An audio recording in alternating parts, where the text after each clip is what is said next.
ಸರ್ಕಾರಿ ನೌಕರಿಗೆ ಸಂಬಂಧಪಟ್ಟ ಹಾಗೆ, ಅದರಲ್ಲೂ ಈ ರಾಜ್ಯ ಸರ್ಕಾರಿ ನೌಕರರ ವರ್ಗಾವಣೆಗೆ ಸಂಬಂಧಪಟ್ಟ ಹಾಗೆ ಒಂದು ಸರ್ಕ್ಯುಲರ್ ಬಿಡುಗಡೆ ಆಗಿರುವಂಥದ್ದು. ಸೊ ಏನು ಸಬ್ಜೆಕ್ಟ್ ಇದೆ, ಯಾರಿಗೆ ಸಂಬಂಧಪಟ್ಟಿದ್ದು, ಏನು ಕತೆ ಎಲ್ಲವನ್ನು ಕ್ವಿಕ್ಕಾಗಿ ಮುಗಿಸ್ಬಿಡ್ತೀನಿ ನಾನು. ಒಂದು 5 ರಿಂದ 8 ನಿಮಿಷ ನಿಮ್ಮ ಹತ್ರ ಟೈಮ್ ಇದ್ದರೆ ಈ ವಿಡಿಯೋಗೆ ಸ್ಯಾಕ್ರಿಫೈಸ್ ಮಾಡಿ.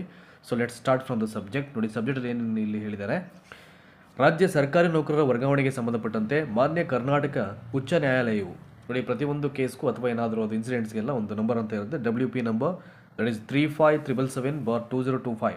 ಇದರಲ್ಲಿ ನೀಡಿರತಕ್ಕಂಥ ತೀರ್ಪನ್ನು ಅನುಷ್ಠಾನಗೊಳಿಸುವ ಬಗ್ಗೆ. ಹಾಗಿದ್ರೆ ಯಾವ ತೀರ್ಪನ್ನು ನೀಡಲಾಗಿತ್ತು ಅಂತ 2025ರಲ್ಲಿ ಬಂದಂಥ ಇದೊಂದು ಜಡ್ಜ್ಮೆಂಟಲ್ಲಿ ಏನು ತೀರ್ಪಿತ್ತು ಅಂತ, ಹೇಗೆ ಇದನ್ನು ಅನುಷ್ಠಾನ ಮಾಡಲಿಕ್ಕೆ ಕೋರ್ಟ್ ಡೈರೆಕ್ಷನ್ಸ್ ಪಾಸ್ ಮಾಡ್ತಾ ಇದೆ ಅಂತ, ಇದಕ್ಕೆ ಸಂಬಂಧಪಟ್ಟಂಥ ಡೀಟೇಲ್ಸ್ ಇದೇ ಕಾಪಿಯಲ್ಲಿ ಇದೆ. ಇದು 2025-26ನೇ ಸಾಲಲ್ಲಿ ರಾಜ್ಯ ಸರ್ಕಾರಿ ನೌಕರರ ವರ್ಗಾವಣೆಗಳ ಸಂಬಂಧ ಉಲ್ಲೇಖಿತ ದಿನಾಂಕ 12/5/2025ರ ಸರ್ಕಾರಿ ಆದೇಶದಲ್ಲಿ, ಅವತ್ತು ಬಿಡುಗಡೆ ಆಗಿದ್ದಂಥ ಸರ್ಕಾರಿ ಆದೇಶದಲ್ಲಿ ನೀಡಿರತಕ್ಕಂಥ ವಿಸ್ತೃತ ವರ್ಗಾವಣಾ ಮಾರ್ಗಸೂಚಿಗಳ ಖಂಡಿಕೆ 5(1)ರಲ್ಲಿ ಕೆಳಕಂಡಂತೆ ಸ್ಪಷ್ಟವಾದ ಸೂಚನೆಯನ್ನು ನೀಡಲಾಗಿರುತ್ತೆ ಅಂತ. ಯಾವ ಸೂಚನೆಯನ್ನು ನೀಡಿದರು, 2025ರಲ್ಲಿ ಬಿಡುಗಡೆ ಆಗಿದ್ದಂಥ ಒಂದು ಗೌರ್ಮೆಂಟ್ ಅಫಿಷಿಯಲ್ ನೋಟಿಫಿಕೇಷನ್ಲಿ ಯಾವ ಒಂದು ಸೂಚನೆಯನ್ನು ನೀಡಲಾಗಿತ್ತು ಅಂತ. 5(1) ಅದರಲ್ಲಿ ಯಾವುದೇ ಸರ್ಕಾರಿ ನೌಕರರ ವರ್ಗಾವಣೆಯಾದ ಸಂದರ್ಭಗಳಲ್ಲಿ ಯಾವುದೇ ನೌಕರರು ಸ್ಥಳ ನಿಯುಕ್ತಿಗಾಗಿ ಕಾಯದಂತೆ ಕಡ್ಡಾಯವಾಗಿ ಸ್ಥಳ ನಿಯುಕ್ತಿಯನ್ನು ನೀಡತಕ್ಕದ್ದು.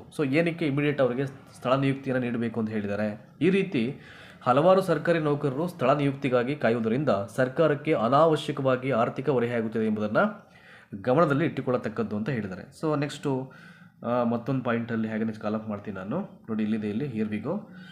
ಯಾವುದೇ ನೌಕರರು ಸ್ಥಳ ನಿಯುಕ್ತಿಗಾಗಿ ಕಾಯದಂತೆ ಕಡ್ಡಾಯವಾಗಿ ಸ್ಥಳ ನಿಯುಕ್ತಿ ನೀಡತಕ್ಕದ್ದೆಂದು ಸ್ಪಷ್ಟವಾದ ಸೂಚನೆಗಳನ್ನು ನೀಡಿದ್ದರೂ ಸಹ, ಆಲ್ರೆಡಿ ಮುಂಚಿನ ಡೈರೆಕ್ಷನ್ಸ್ ಪಾಸ್ ಮಾಡಿದ್ರು ಅವರು, ಇಮಿಡಿಯೇಟ್ ಅವ್ರನ್ನ ಕಾಯಿಸೋದು ಬೇಡ, ಅವ್ರಿಗೆಲ್ಲೂ ಪ್ಲೇಸ್ಮೆಂಟ್ ಆಗಿರುತ್ತೆ, ಇಮಿಡಿಯೇಟ್ ಕೊಡಿ ಅಂತ ಹೇಳಿದರು ಅವರು. ಆದರೆ ಕೆಲವು ಇಲಾಖೆಗಳಲ್ಲಿ ಅಧಿಕಾರಿ ಅಥವಾ ನೌಕರರನ್ನು ವರ್ಗಾಯಿಸಿದಾಗ ಪರ್ಯಾಯ ಹುದ್ದೆಗೆ ಸ್ಥಳ ನಿಯುಕ್ತಿಯನ್ನು ಗೊಳಿಸದಿರುವುದರಿಂದ ಅಂತಹ ಅಧಿಕಾರಿಗಳು ನೌಕರರು ಕಡ್ಡಾಯ ನಿರೀಕ್ಷಣೆಗೆ ಬರುವ ಪರಿಸ್ಥಿತಿ ಉಂಟಾಗಿ ಅವರು ಹುದ್ದೆಯ ಕರ್ತವ್ಯಗಳನ್ನು ನಿರ್ವಹಿಸದಿದ್ದರೂ ಸಹ ಅವರಿಗೆ ವೇತನ ಹಾಗೂ ಭತ್ಯೆಗಳನ್ನು ಪಾವತಿಸುವ ಅನಿವಾರ್ಯತೆ ಉಂಟಾಗುತ್ತಿದೆ. ಇದೆಲ್ಲವೂ ಕೂಡ ಸರ್ಕಾರ ಗಮನಕ್ಕೆ ಬಂದು ಈ ರೀತಿಯಾದಂಥ ಒಂದು ಸೂಚನೆಯನ್ನು ಪಾಲನೆ ಮಾಡಿ ಹೇಳಿದ್ದಾರೆ. ಇದರಿಂದಾಗಿ ಏನಾಗ್ತಿದೆ, ಸಾರ್ವಜನಿಕವಾಗಿ ಕೆಲಸ ಕಾರ್ಯಗಳ ನಿರ್ವಹಣೆಯಲ್ಲಿ ವಿಳಂಬವಾಗಿರುವುದರೊಂದಿಗೆ ಸರ್ಕಾರಕ್ಕೂ ಆರ್ಥಿಕ ನಷ್ಟ ಉಂಟಾಗುತ್ತಿದೆ.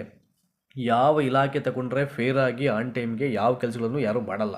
ಅದ್ರ ಮಧ್ಯದಲ್ಲಿ ಪ್ಲೇಸ್ಮೆಂಟ್ ಆದಮೇಲೆ ಅವ್ರಿಗೆ ಇಮಿಡಿಯೇಟು ಸ್ಥಳ ನಿಯುಕ್ತಿಯನ್ನು ಕೊಡದೇನೆ ಮತ್ತೆ ಡಿಲೇ ಮಾಡಿದಾಗ ಏನಾಗುತ್ತೆ, ಒಂದು ಗೌರ್ನಮೆಂಟ್ಗೆ ಕಾಸ್ಟ್ ಆಗುತ್ತೆ, ಅದು ಸರ್ಕಾರ ಇದಕ್ಕೆಲ್ಲ ಹೊಣೆ ಆಗಬೇಕಾಗತ್ತೆ. ಮತ್ತೊಂದು ಸಾರ್ವಜನಿಕ ಹಿತಾಸಕ್ತಿಗೆ ಧಕ್ಕೆ ಆಗುತ್ತೆ, ಜನರ ಕೆಲಸಗಳು ಎಷ್ಟು ಬೇಗ ಆಗಬೇಕು ಅದಾಗಲ್ಲ ಅದು. ಹಾಗಾಗಿ ಇವೆಲ್ಲ ಸಮಸ್ಯೆಗಳಿಗೆ ಅದು ಕಾರಣ ಆಗುತ್ತೆ. ನೆಕ್ಸ್ಟು ನೋಡಿ, ಇಲ್ಲಿ ಹೇಳ್ತಾರೆ, ಈ ಒಂದು ಪ್ಯಾರಾಗ್ರಾಫಲ್ಲಿ ಆರ್ಥಿಕ ಇಲಾಖೆಯ ವ್ಯಾಪ್ತಿಗೆ ಒಳಪಡ್ತಕ್ಕಂಥ ಅಬಕಾರಿ ಇಲಾಖೆಯ ಸೇವೆಗೆ ಸೇರಿದಂಥ ಅಬಕಾರಿ ಉಪಾಯುಕ್ತರಾದ ಶ್ರೀ ಕೆ ಅರುಣ್ ಕುಮಾರ್ ಇವರಿಗೆ ಸ್ಥಳ ನಿಯುಕ್ತಿಗೊಳಿಸದೆ ವರ್ಗಾವಣೆ ಮಾಡಿರುವುದನ್ನು ಪ್ರಶ್ನಿಸಿ ಸದರಿಯವರು ಮಾನ್ಯ ರಾಜ್ಯ ಉಚ್ಚ ನ್ಯಾಯಾಲಯದಲ್ಲಿ ದಾಖಲಿಸಿರುವ ರಿಟ್ ಅರ್ಜಿ ಸಂಖ್ಯೆ, ನೋಡಿ ಇದು ಸಮಸ್ಯೆ. ಇನ್ನೊಂದ್ಸಲ ಹೇಳ್ಬಿಡ್ತೀನಿ ನಾನು, ಏನೆಲ್ಲ ಆಗ್ತಾಯಿದೆ ಅನ್ನಲಿಕ್ಕೆ ಭಾಳ ಕಷ್ಟ ಇದು. ಈಗ ಗೊತ್ತಿದ್ದು ಹೀಗೆ, ಇನ್ನು ಗೊತ್ತಿಲ್ಲದಿರತಕ್ಕಂಥ ಪ್ರಕರಣಗಳು ಎಷ್ಟೆಷ್ಟಿದೆಯೋ ಏನು ಕತೆ ಅಂದರೆ, ಯಾವ ಇಲಾಖೆಗಳ ವರ್ಗಾವಣೆ ಕೂಡ ಫೇರಾಗಿ ನಡೆಯಲ್ಲ. ವರ್ಗಾವಣೆ ದಂಧೆ ಅಂತ ಹೇಳಿದ್ರೆ ಏನು ತಪ್ಪಾಗಲ್ಲ ಅಂತ ಅನಿಸುತ್ತೆ ಇವೆಲ್ಲ ನೋಡ್ಬಿಟ್ಟಾಗ.